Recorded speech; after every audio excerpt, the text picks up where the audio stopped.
அதிகமான மக்கள் எந்த இடத்துல பிழைய விட்டாங்க தெரியுமா?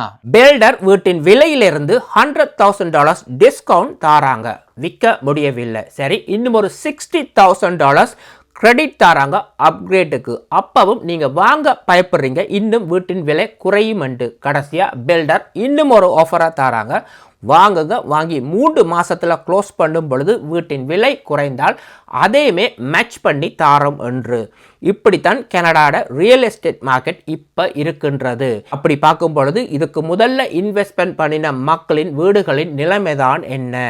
மக்களுக்கு வீட்டின் விலை அதிகரிக்க வேணும், அப்பதான் வீட்டில இருந்து பணத்தை வெளியில எடுக்கலாம். இன்றைக்கு அக்கௌண்டன்ட், ஐடிக்கு படித்தவங்க, என்ஜினியர், டீச்சர்ஸ் மேர் எல்லாருமே 9 to 5 ஜாப் வேணாம்னு தான் இந்த ரியல் எஸ்டேட் பிஸ்னஸை தேர்ந்து எடுத்தாங்க.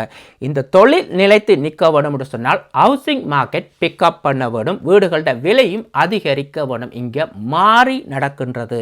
மிஞ்சி மிஞ்சி போனால் இன்னும் 2 வருடங்களுக்குள்ள ஒரு பெரிய ஒரு தாக்கத்தை ஏற்படுத்த போகின்றது.